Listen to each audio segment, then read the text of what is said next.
We are online. Fantastic. All right. And start the class.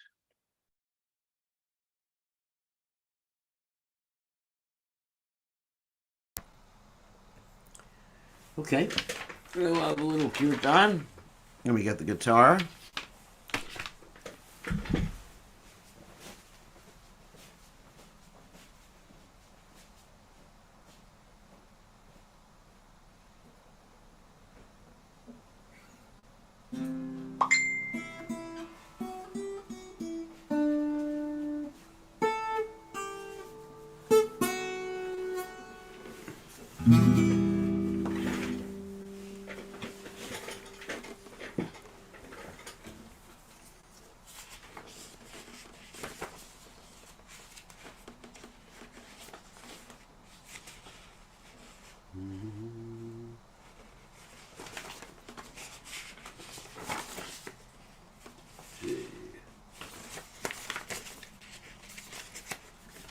Something new today.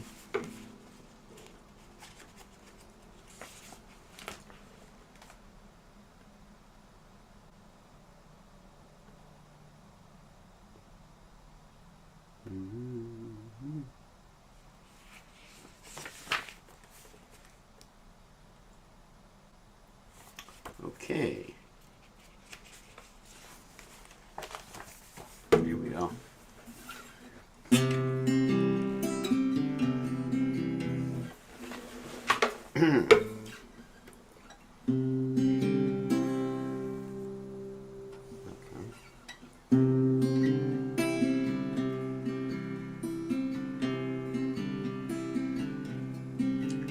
Aduram, Maduram, Maduram, Rayanam, Maduram, Shitam, Maduram, Naim, Maduram, Manam, Maduram, Uradi, Patera, Gilam, Maduram,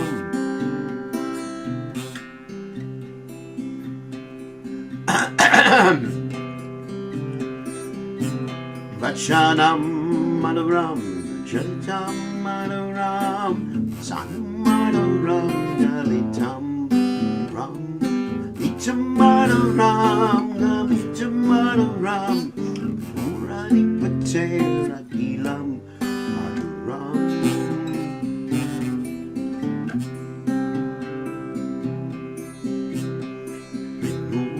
Maduram, Reno Maduram, Panir Maduram, Sham Maduram, Yam Maduram, Madhurani Patera Gilam Maduram.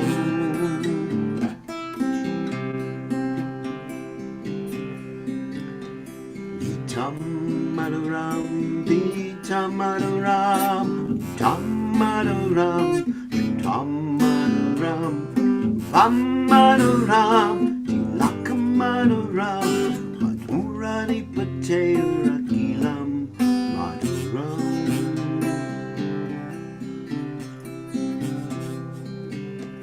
Karana Maduram, Rana Maduram, Rana Maduram, Mana Maduram, Vita Maduram, Vita Maduram, Madhurani Patera Gilam Maduram.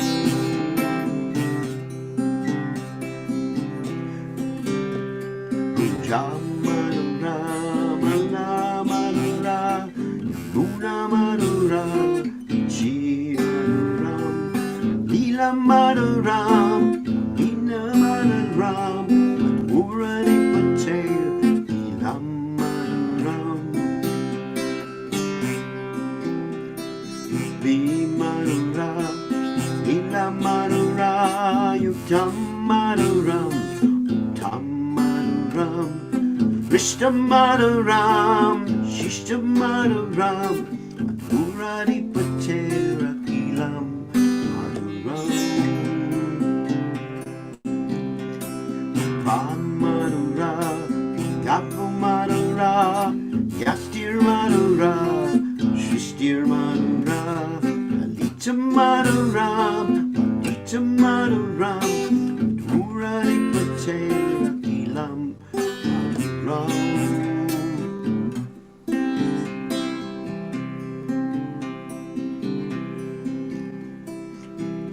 Hare Krishna, Hare Krishna, Hare Krishna, Krishna Krishna, Hare Hare, Hare Rama, Hare Rama, Rama Rama, Hare Hare,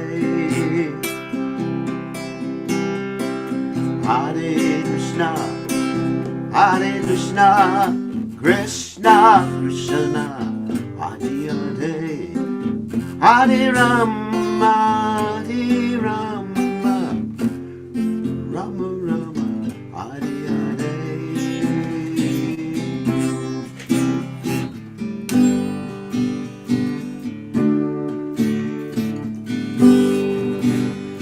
Jaya Prabhupada, Prabhupada, Jaya Prabhupada, Prabhupada, Prabhupada,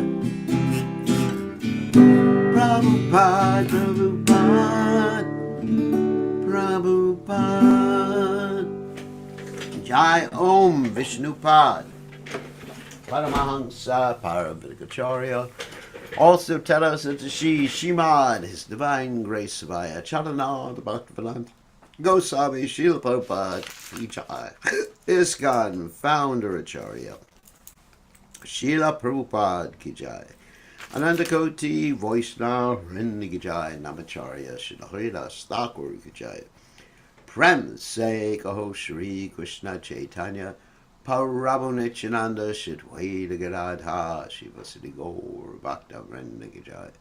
Shri Shri Radhakrishna Gopi Gopinath Sai Mukunda Radhakunda Giri Govardhan Ki Jai, Vrindavanam Ki Jai, Mathuram Ki Jai, Jaiva Dharma Ki Jai, Yamuna Mai Ki Jai, Shrimati Tulasi Devi Ki Jai, Samveda Bhakta Vrinda Ki Jai, Gaur Premananda Hari Hari Bol.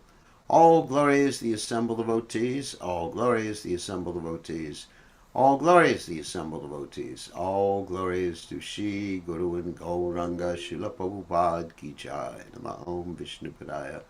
Krishna Prastaya Budale Shrimati Bhaktivedanta Swamini Dinamani Namaste Saraswati Devi Gauravani Pacharni Nivashesha Shanyavadi Paschacha Deshatarni. Let me read the translation. This is about Krishna, of course. His lips are sweet, his face is sweet, his eyes are sweet, his smile is sweet, his heart is sweet, his gait is sweet, everything is sweet about the Emperor of Sweetness. His words are sweet, his character is sweet, his dress is sweet, his belly folds are sweet, his movements are sweet, his wandering is sweet, everything is sweet about the Emperor of Sweetness. His flute is sweet, his foot dust is sweet, his hands are sweet, his feet are sweet, his dancing is sweet, his friendship is sweet, everything is sweet about the Emperor of Sweetness. His singing is sweet, his yellow cloth is sweet, his eating is sweet, his sleeping is sweet, his beauty is sweet, his tilak is sweet, everything is sweet about the Emperor of Sweetness. His deeds are sweet, his liberating is sweet, his stealing is sweet, his love sports are sweet, his oblations are sweet, his tranquility is sweet, everything is sweet about the Emperor of Sweetness. His Gunjaberry necklace is sweet, his flower garland is sweet, his Jamuna river is sweet, his ripples are sweet, his water is sweet, his lotuses are sweet, everything is sweet about the Emperor's sweetness. His gopis are sweet, his pastimes are sweet, his union is sweet, his food is sweet, his delight is sweet, his courtesy is sweet, everything is sweet about the Emperor of Sweetness. His gopas are sweet, his cows are sweet, his staff is sweet, his creation is sweet, his trampling is sweet, his fruitfulness is sweet, everything is sweet about the Emperor of Sweetness. And that is a song written by Sripad Vallabhacharya, which is called Madhurashtakam. It's actually quite a famous song in India. Okay, so now we will go ahead and continue reading the Jaiva Dharma, the wonderful book by Srila Bhaktivinoda Thakur that Srila Prabhupada considered extremely important. So, Om Gana Timirandasha Gananjana Shilakaya Chakshur and Meditam Yena Tasmai Shigurave Namaha I offer my respectful obeisances unto the lotus feet of my spiritual master, His Divine Grace, A.C. Bhaktivedanta Swami Srila Prabhupada, who so kindly opened my eyes with the torchlight of knowledge while I was blinded in the darkness of ignorance. Okay, let's share the screen. Here we go.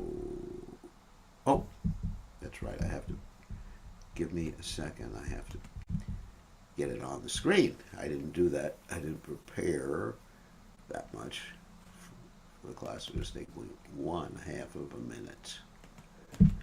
Okay. Almost there. And Jaiva Dharma. Here we go. Okay, then we'll share the screen.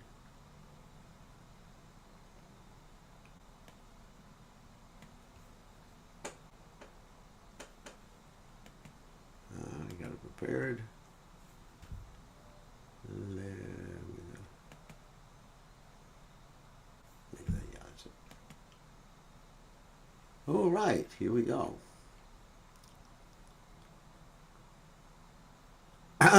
So, what's happening here in this particular section of Jaiva Dharma? You have Lahiri, who's basically a new devotee, but is completely convinced, completely convicted about Krishna consciousness.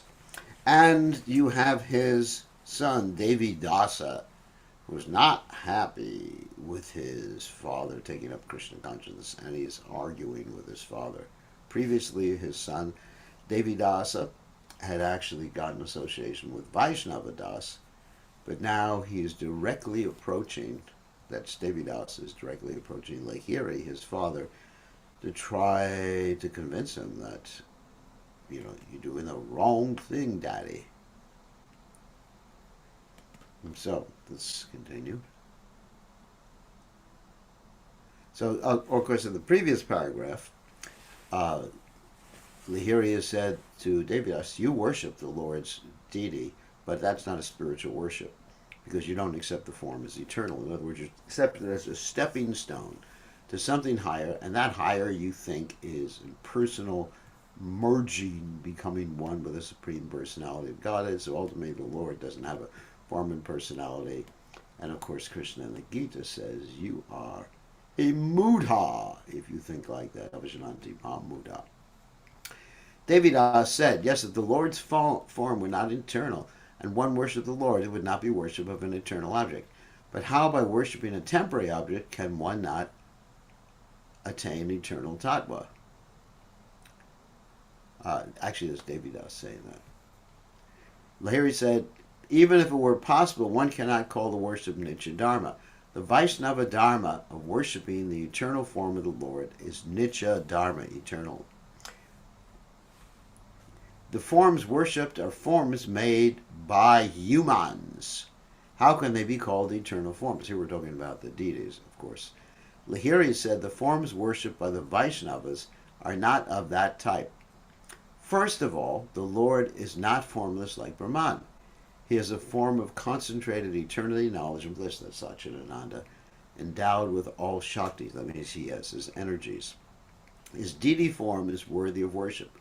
That form first manifests in the mind, after being reflected in the spiritual portion of the jiva. The external deity form manifests through bhakti yoga as that form produced in the mind. The devotee sees as one that form seen in his heart and the deity form of the Lord. Of course, the form of the deity just doesn't come from the mind. It can come from the mind of a great pure devotee, like Krishna manifested in the unalloyed mind of Vasudeva, and then was transferred to Devaki. But for the rest of us, it's a form that's described in the Shastras. And the pure devotee is the one who instills or brings Krishna into that form or manifests that form. That's called the installation. The form worshipped by the Gyanis is different. Those are impersonalists who want to merge into the Lord. According to them, Brahman is imagined in a material element and appears during the time of worship. Later, the deity form is nothing but matter. So, in other words, they're looking at the deity and thinking, this is Brahman, but just coming temporarily. Please understand the great difference between these two types of worship. By the mercy of Guru, when one obtains Vaishnava Diksha, that's initiation, one can really understand the difference. Devidas said, I see now that the Vaishnavas are not fanatics. They have a very fine vision. Worship of the deity form and thinking of the Lord and a material object are very different. I do not see the difference, however, in the actions. This is a great difference in the conviction. I will contemplate this for a few days. Oh, Father, one of my main doubts has been dissipated. I can strongly say that the worship of the Gyanis and others is merely cheating with the Lord. This subject I will ask you later. Saying this, Devidas and Sambhunatha returned to their place. Sambhunatha is the nephew of Lahiri. In the afternoon, the two came, but these topics were not discussed. All were happy with singing the name Jai, Harinam Ki Jai. The next afternoon, everyone sat in the bower of Paramahansa Babaji. Devidasa and Shambhu sat near Lahiri. At that time, the Kaji of Brahmana Pushkarani, Kazi, that's a Kazi.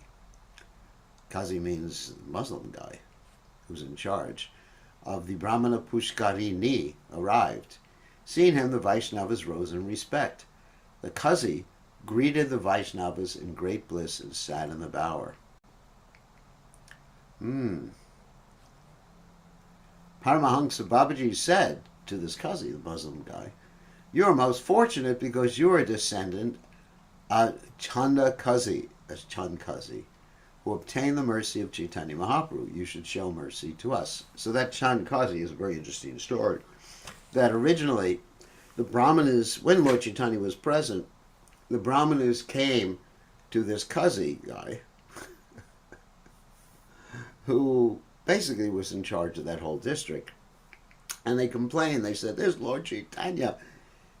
He and his Kirtan party are chanting so loudly. They're disturbing us. They're disturbing the demigods. And certainly they're against the Muslim religion. You should do something about it. So the Kazi, he sent his men to try to stop it. And they broke a mridanga. Phew. That night, the Kazi had a dream.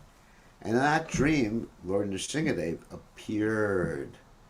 And he jumped on his chest and started to rip his chest and said, don't you ever disturb any more my kirtan and my devotees. If you do this again, I will kill you and all the Muslims. Wow. So, shortly thereafter, Lord Chaitanya had his non-violent protest, in which he surrounded the Kazi's house with thousands or millions of devotees, I mean a lot of devotees, at night. And basically, he came into the Kazi's house and spoke to the Kazi, and the Kazi revealed the dream he had had and showed that he had all these marks on his chest. And they had an interesting philosophical discussion, and the Kazi said, from this day forward, myself and my descendants will never disturb your kirtan. And so this particular Kazi here is a descendant of this Chand Kazi, who was the one who got the mercy of Lord Chaitanya Mahaprabhu and the mercy of Lord Nrsingadev. So the Kazi said, by the mercy of Mahaprabhu, I have become the object of mercy of the Vaishnavas. Gauranga is the Lord of my life. Without offering him respects, I do not do any activity. Wow. So here is a Muslim who actually surrendered to Lord Chaitanya Mahaprabhu. Lahiri was learned in the Muslim language, it's Arabic. He had studied the 30 paras of Quran Sharif. He had studied many works of the Sufis. He asked the Kazi, in your opinion, what is liberation? The Kazi spoke. Interesting interreligious dialogue here. What you call the jiva, we call gharu. The gharu has two states, ru mujarati and ru tarkibi. What you call chit, we call mujarad. What you call achit, we call jism. Mujarad is beyond place and time. Jism is dependent on place and time. Tarkibi Ru, or the bound jiva, is full of desires, mind, and material knowledge. The Mujari Ru is pure and separate from all this. There is a spiritual place called Alam e Misal, where the Mujarari Ru lives. Don't worry, you don't have to remember all these different words. By developing Ishq, or Prema, the Ru becomes pure. Koda, the Lord, took the prophet to a place which is not material, jism. There the Ru, Jiva, is Banda, or a servant, and the Lord is Koda, or the master. The relationship between the servant and the master is eternal. It sounds like our philosophy. Attaining this state, just different nomenclature, is purely is called liberation. This is all stated in the Quran and Sufi texts, but not everyone can understand this. Gauranga, being merciful, taught this to Chand Kazi. From that time, we have become pure devotees. Lahiri said, what is the main teaching of the Quran? Kazi said, Vihisht, spiritual place, is described in the Quran. Ibadat is not described, but life there is ibadat, worship. Seeing the Lord, all people become filled with joy. Gauranga has described this. Lahiri said, does the Quran describe the form of the Lord?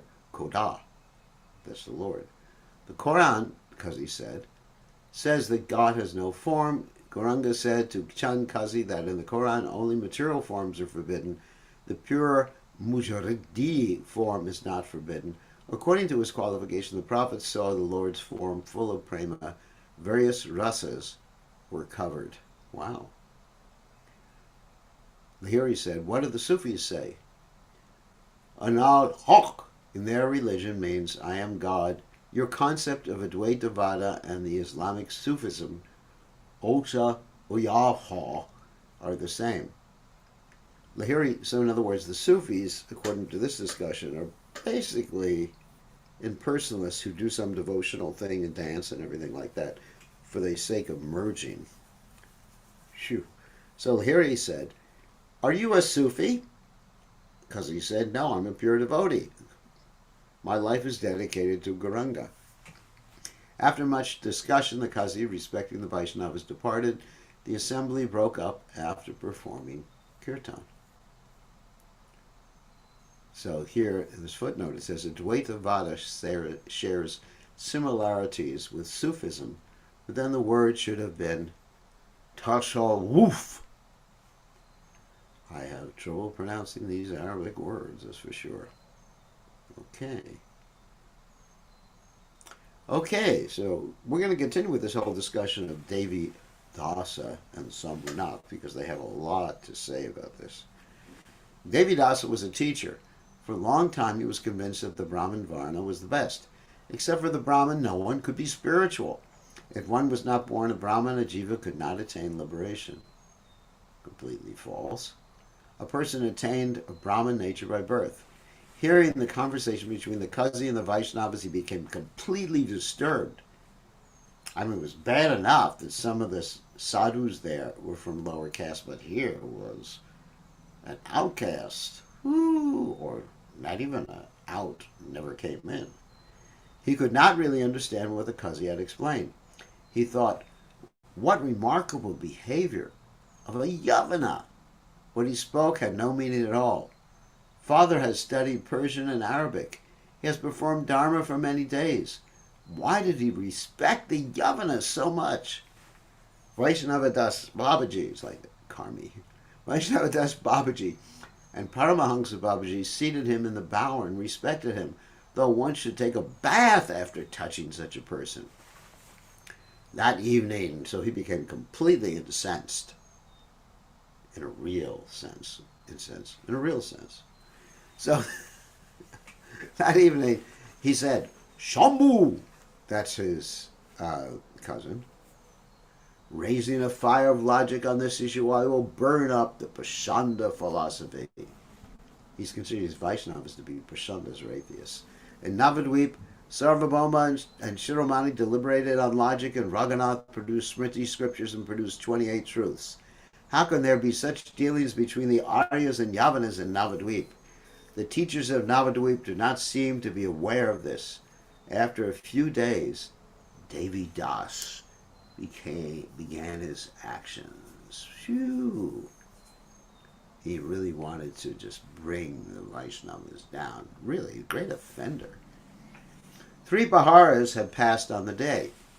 On that day, the sun did not glance upon the earth, being covered by clouds. In the morning, there were showers.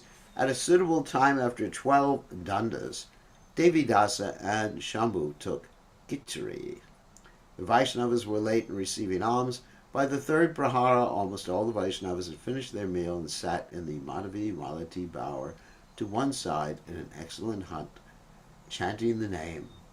Paramahansa Babaji, Vaishnava Das, Ananta Das Pandit from the Sringapali, Lahiri and Yadava Das from Kulina were sitting, blissfully chanting on their Tulsi beads. Hare Krishna, Krishna Krishna, Hare Hare, Hare Ram, Ram Ram, Hare Hare.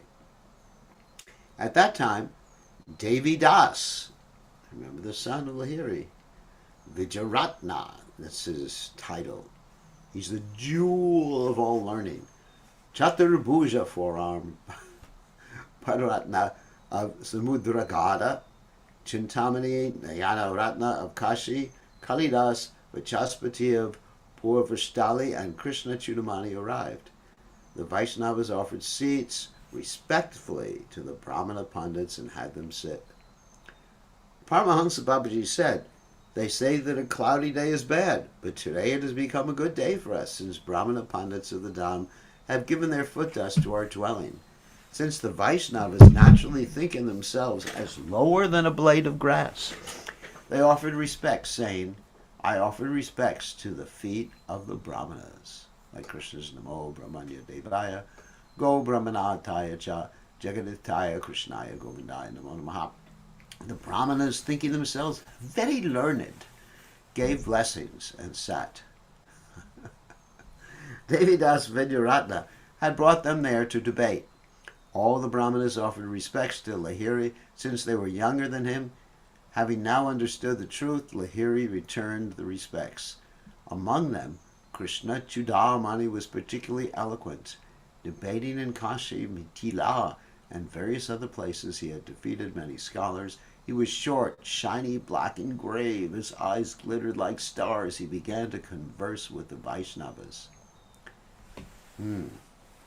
We have come thinking that we'll see some Vaishnavas. We do not praise all your conduct, but we like your pure bhakti.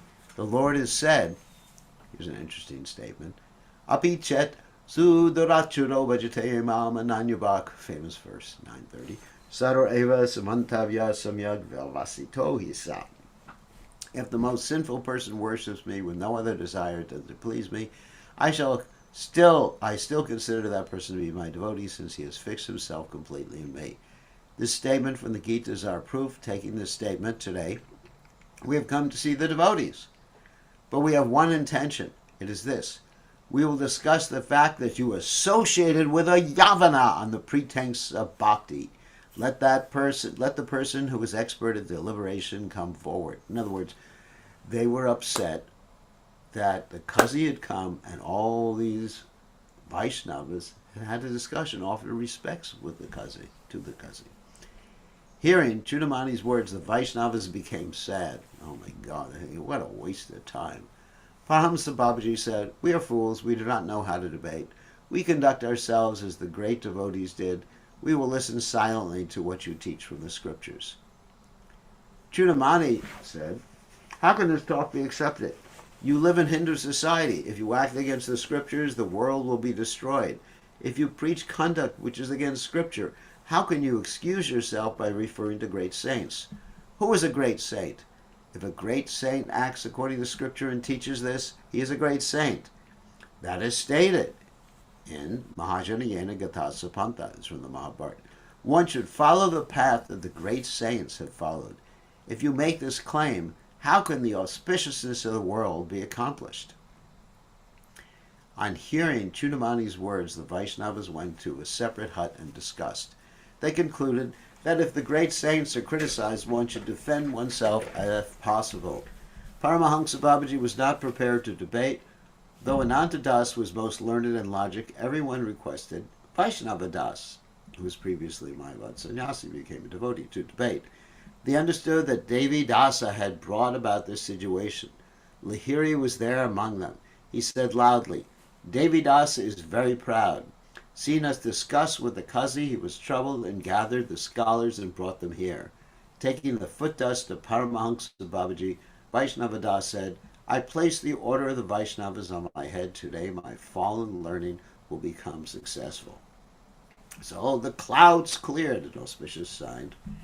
There was a mat in the jasmine and Madhavi bower. The Brahmanas sat on one side and the Vaishnavas on the other. Learned Vaishnavas from Godruma and Madhyudvipa were also brought. Many Brahmana students from nearby also came and sat in the assembly. The gathering was quite large. Almost 100 learned Brahmanas were on one side and 200 Vaishnavas on the other side. Wow, it's a lot of devotees. Taking permission from the Vaishnavas, Vaishnava Das sat splendidly facing the Brahmanas. Something astonishing happened, which caused joy to the Vaishnavas, while shouts of Hari arose. From above, a bunch of jasmine flowers fell upon the head of Vaishnava Das. They said, know this as a sign of Mahaprabhu's mercy. Sitting on the opposite side, Krishna Chudamani raised his nose and said, pay attention. Flowers are not important. We know by the fruits. What a rascal that guy was. Without much fanfare, Vaishnava Das spoke. Today in Navadvip we have a gathering like those in Varanasi. It is the cause of great joy. Though I am from Bengal, I studied a long time in Varanasi, and speaking in that assembly, my use of Bengali has become less proficient. I desire that the questions and answers should take place in the Sanskrit language today. So he's putting them down because they couldn't speak Sanskrit, even though they're so-called Brahmanas. Though Chudamani had labored hard in studying scriptures, he could not easily speak Sanskrit except for some recitation. Just knew some verses.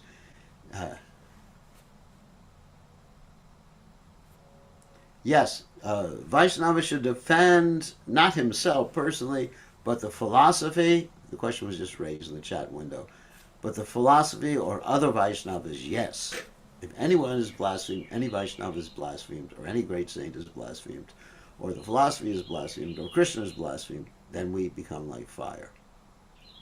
Taken aback by Vaishnava Das' proposal, he said, it is better in Bengali in a gathering of Bengal. I cannot speak Sanskrit like the scholars of the Western states. Seeing his mood, everyone could understand that Chudamani had become afraid of debating with Vaishnava Das. Everyone requested Vaishnava Das to speak in Bengali, and he agreed. Chudamani stated the argument. Is Varna by birth eternal or not? Is the Yavana birth different from the Hindu birth? If the Hindus associate with the Yavanas, are they fallen? Vaishnava Das answered, according to the scriptures of logic, the Varna Jati is eternal, but the Varna should not be distinguished by place. We can distinguish differences of Jati, species of cows, goats, and humans. Chudamani said, what you say is true, but are the Hindus and Yavanas different in Jati, caste, or birth? Vaishnava Das says, there is a difference in Jati, but this Jati is not eternal. Human Jati is just one Jati. There is one Jati among human beings with differences in language, place, clothing, and complexion. Chudamani said, is there no difference by birth? Is the difference between a Hindu and Yavana only by dress, etc.? Vaishnava Das said, according to a jiva's karma, one is born in a high or low Varna. According to the Varna, humans are qualified differently for karmas. The four Varnas are Brahman, Kshatriya, Vaishya, and Shudra. All others are Antyaja. They're outside. Chudamani said, are Yavanas Antyaja? Vaishnava Das said, yes, according to scriptures, they are Antyaja, that is outside the four Varnas. Chudamani said, then how can a Yavana become a Vaishnava? And how can Arya Vaishnavas associate with them? Vaishnavadas said, he who has pure bhakti is a Vaishnava. Any human being is qualified for Vaishnava Dharma. Though the Yavana by faulty birth is not qualified for karmas prescribed by Varnas, he is fully qualified for all the actions of bhakti. If one does not consider the subtle differences between karma kanda, jnana kanda, and bhakti kanda, one cannot say one has understood the meaning of scriptures. So in other words, there's different varieties or parts of the Vedic literatures that deal with different people. There's the Karma Kanda section, which is meant for material gross upliftment, Jnana Kanda, which is meant for liberation, and Bhakti Kanda, which deals with Bhakti, Krishna consciousness. If you don't know the differences and how they're applicable in different circumstances to different people, you do not understand the meaning of the scriptures. So he defeats Chudamani on that point. Chudamani said, very well, by performing karmas, one's heart becomes purified. When the heart is purified, one develops qualification for jnana. Amongst the jnanis, some are impersonal Brahmavadis and some are Vaishnavas, accepting the Lord endowed with qualities. If one does not complete one's qualification for karma, one cannot become a Vaishnava. In other words, you have to elevate yourself karmically before you can be a Vaishnava. Not considering, of course, he doesn't understand that when you become a Vaishnava, all the karma is kaput. That's Sanskrit for gone. Of course, kaput is not Sanskrit, but it's shunya, it's zero. The Muslims do not have any qualification of karma in the beginning. How can they attain qualification for bhakti? Vaishnavadas said the Antyaja humans are qualified for bhakti. That is accepted in all scriptures. In the Gita it is written, this famous verse, Mami partavya pashuta yepishu papiyoneha striyo vaishastata shudras tepi yandi parangatam. O Partha, even those born in sinful situations, as women Vaishyas and Shudras, and even the outcast, Antyaja, if they surrender to me, attain me, the supreme goal. That's from the Gita 9:32. It's a really important text. And it doesn't matter. You don't need karma. There's no prerequisite for a devotional service. There's absolutely no prerequisite. Taking shelter as surrendering means to perform bhakti. In the Kashi Kanda it is written, Brahmana Kshatriya Vaishya Shudra Vayad Ivetaraha Vishnu Bhakti Samayukto Gya Sarvotama Tamaha. Brahman, Kshatriyas, and Vaishyas, Shudras, and others endowed with bhakti to Vishnu are known as the best of the best. In the Naradiya Purana it is said, Swapacho pi mahipalo Vishnu Bhakto Dvijadika Vishnu Bhakti Vihino Yo Yatischa Swapachadikaha. The dog eater who is a devotee of Vishnu is superior to a Brahman. The sannyasi who is not a devotee of Vishnu is lower than a dog eater. Pretty good. Don't throw that verse out don't speak about it to Mayavad sannyasis. They will get very upset.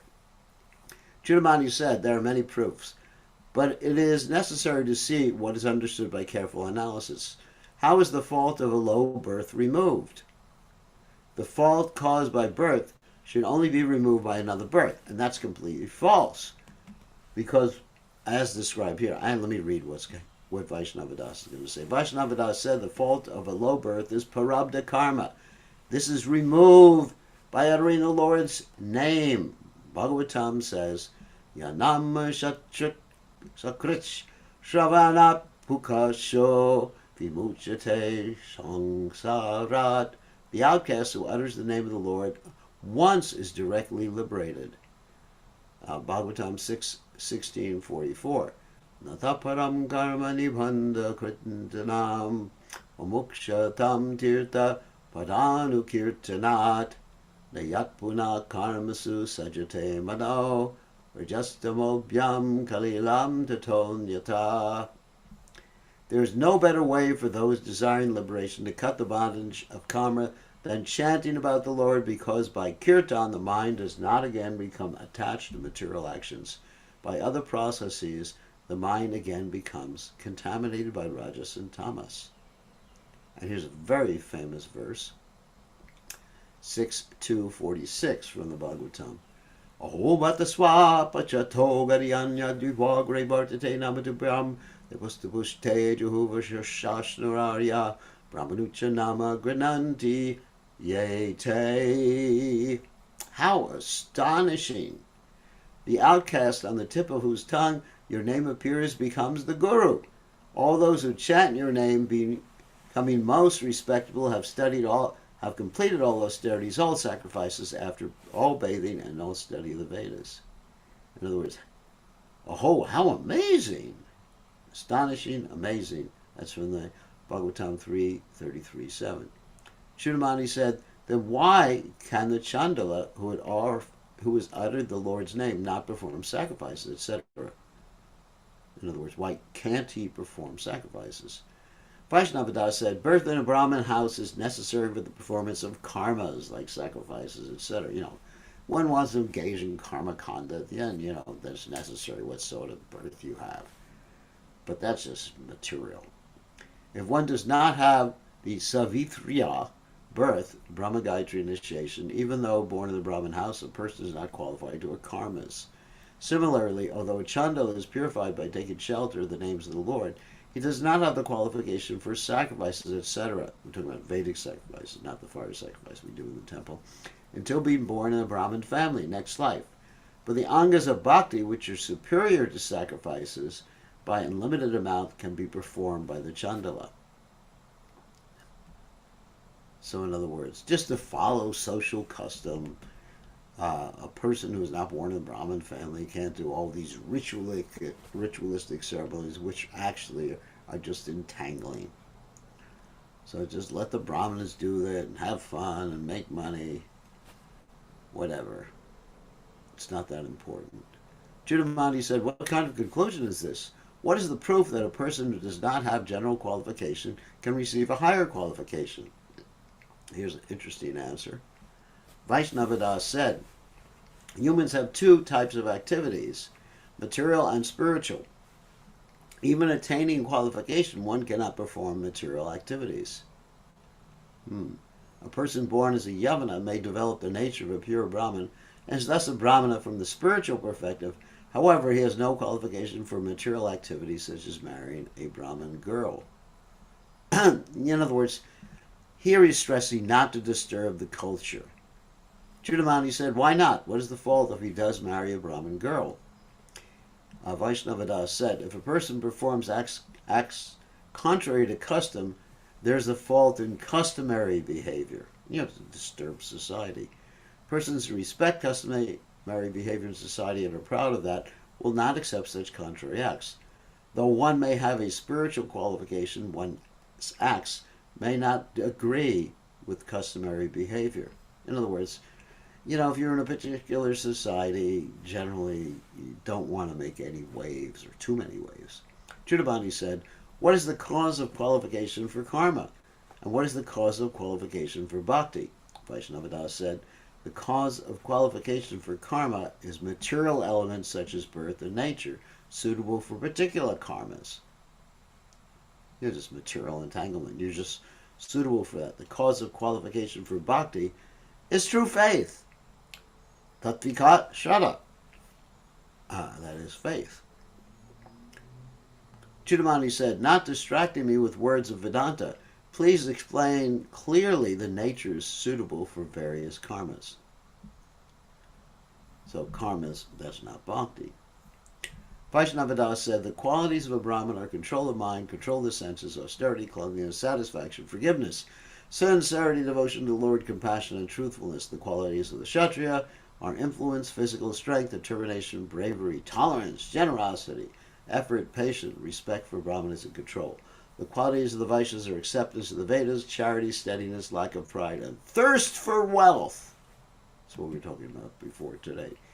The qualities of the Shudra are service to the higher Varnas, cows in the Lord, satisfaction with what one has obtained. The qualities of the Antyasha means outcast, are uncleanliness, lying, theft, atheism, useless quarreling, lust, anger, thirst of the senses. Don't we see that? So if one has these qualities, they're outside of the Vedic system. They're unclean, they lie, they thieve, or they steal. They're atheistic, they quarrel with others, they're lusty, they're angry, and they really want to gratify the senses like anything. That means you're an Antyasha. Better believe it. Scriptures indicate that the Varna is determined by seeing these qualities. Determining Varna simply by birth is a modern custom. Because Krishna says in the Gita, Chatra Varna Mayashustam, Gunakamra Vivargasha. One is known to be a particular Varna according to his qualities and work, not according to birth. From the qualities or nature of the person arise a man's tendency for particular activity and expertise in those actions. The nature of a person is called his nature, suitable for particular karmas. The nature often arises because of birth. It often arises by association. Like we see that there were really good people by birth and had bad association and they became bad, like Krishna's son. Everybody knows that? Krishna's son, who was born with the earth planet. Boma, Sora. And because he had bad association, he became a demon. And then there's people with good association, like Magarari, who were born really bad and they became great devotees, or like the prostitute in Haridas Thakur. Association in young years arises from one's particular birth in a certain family, and thus an appropriate nature arises. In other words, one's upbringing shapes one's consciousness that will manifest later on in life. Thus, nature is often determined by birth alone. Although nature arises from birth, one should not say that birth alone is the cause of determining one's nature and is the cause of qualification for karmas. There are many causes of determining nature and qualification. For this reason, scriptures indicate that qualification for karmas is determined by seeing the nature of a person, which is really important. So seeing the nature of a person determines how they're qualified, even materially. What to speak of? Well, spiritually, it has nothing to do with spiritual stuff. But materially, what one's nature is. And usually your nature follows your birth because there's nature and nurture. Nature means what you're born with. Nurture means what happens after you're born. But as mentioned here, after you're born in a particular family, usually your nurture is of a similar nature to the birth. Why? Because you're born in a particular family and you have their nature, either because of genetically or consciousness at the time of conception, and you're nurtured by those people, generally, unless you were an orphan or unless you were adopted by someone else, you're nurtured by those same people, so your nurture and your nature are pretty much the same, and then you grow up having that nurture, and obviously you're going to be manifesting that nature later on in life. That's a no-brainer. So, Chudamani asks, what is the true faith? Sat Vikas Shwati said, because Vaishnava Das previously said that is the qualification for taking up Vaishnavism. True faith. There's no other qualification. Okay, so then we should take questions. Hold on a second, and we'll continue here in the same location tomorrow. Hopefully I'll be able to give a class tomorrow. We have a dance tomorrow. Don't worry, I am not dancing. But there's this called an Arangetram. Some of the young people grew up here. 3 girls actually grew up here. In New Galuk are having their Arangetram tomorrow. And I will be attending part of it, but I will hopefully be back to be able to give this class. So that's my great hope, because I probably can't sit through 6 hours of an Arangetram. Probably I am not capable of doing that. You know, there's certain things I'm just not capable of doing. by Krishna's grace. All right, Gopal, you have a question. Unmute Please yourself. accept my obeisance, Srila Gurudev. Haribol. So several times Lahiri mentions that human beings can be Vaishnavas. Yeah, He mentioned, they're of one jata, he said. yeah. So there's no mention that any other living entities of any other species can be devotees, but we see there's examples in the Bhagavatam, even in the Chaitanya Charitamrita, and even in our lives today, we see sometimes animals are more dedicated to doing their service at the temple than some humans we know. Like we have a cat who his service is catching rats. Yeah. And we Yeah, have at least, so we're talking about animals performing the aspects, the limbs of bhakti. I don't, generally on the Earth planet, I do not find animals performing Vaidhi bhakti because they were talking about Vaidhi and then Bhava bhakti, Raganuga bhakti, and all those things. I mean, their performance of bhakti is something called agyata sukriti. mm, I mean, it's not that before the cat came here when it was a young kitten that I preached to him and I explained the benefit of coming to New Goloka. And he voluntarily decided to come to New Goloka to perform devotional service. so I have a doubt. Yeah, that's our mercy that we're engaging them in service, or Prabhupada's mercy, or the deity's mercy. It's not, and they would just as easily the animals on this planet. Now, I'm not talking about the animals in the higher planets like Gajendra, the elephant, or Uhu, the crocodile. It's just not. That's not what I'm talking about. But on this planet, uh, generally there may be exceptions like Bart Maharaj. That's a very rare exception. Generally, the animals are not voluntarily engaging in devotional service. It's a question of agyata sukriti, right? I don't announce before the deities every morning how this cat caught so many rats yesterday, and everyone claps like that. He has a new record.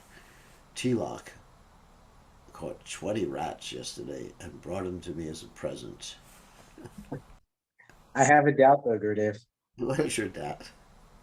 So the cat, and also there's so many squirrels and bees and many other living entities that are perfectly free to go anywhere they like, but somehow they're attached to being close to the devotees and being close to the temple. Yeah, they're attached, but they don't know why. It's called agyata sukriti.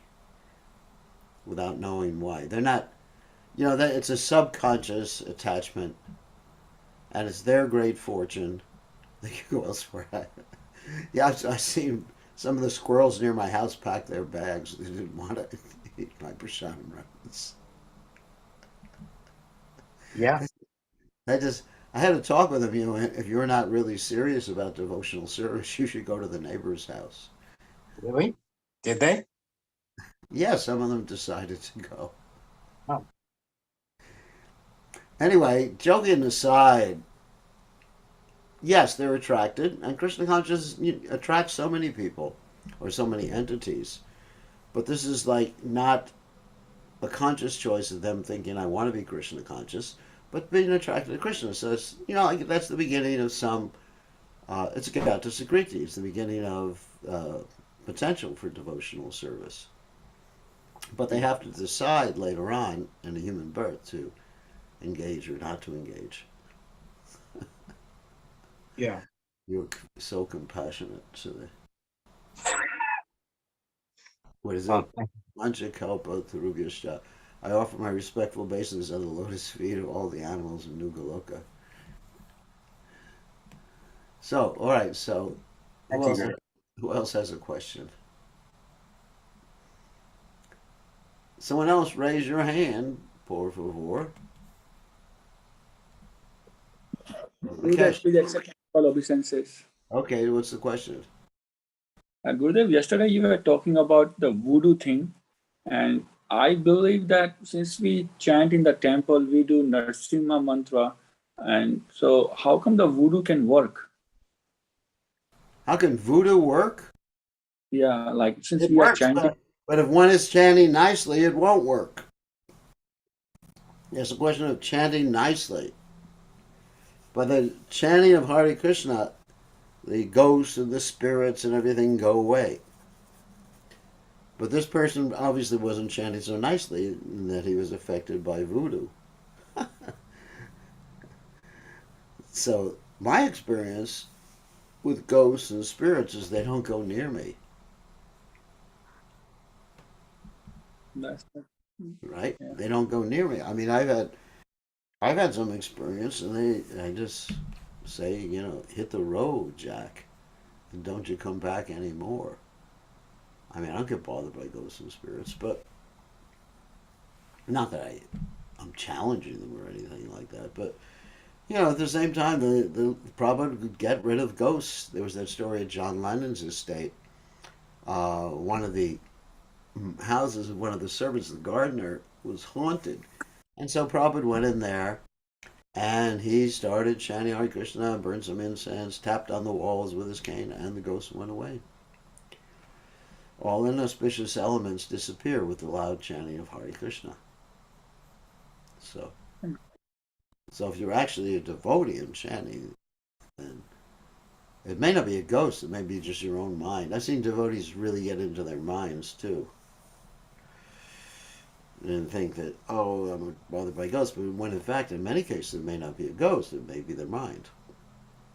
That happens sometimes, and but ghosts are real. They do come and bother people. Don't worry. But you should be clean and Krishna conscious, then ghosts won't bother you. I try, Gurudev, I do You try. should shave, because if you have too much of a beard, the ghosts like beards. I'll share today, Gurudev.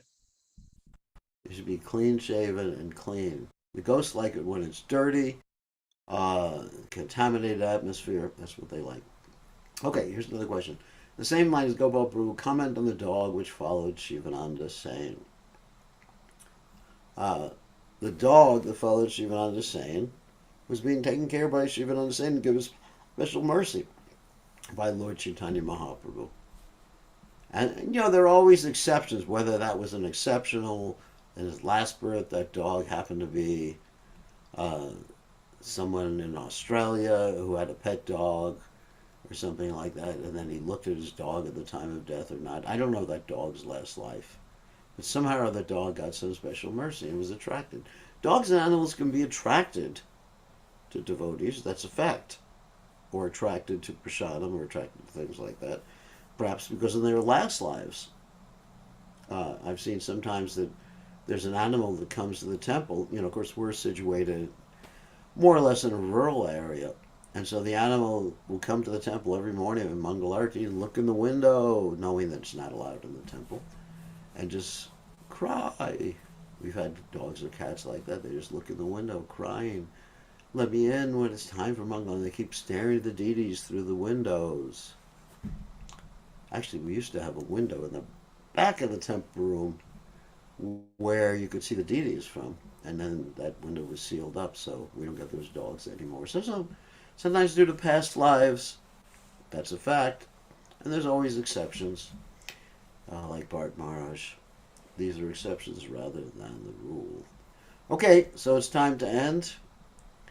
Thank you very much. All glories to His Divine Grace. A.C. Bhaktivedanta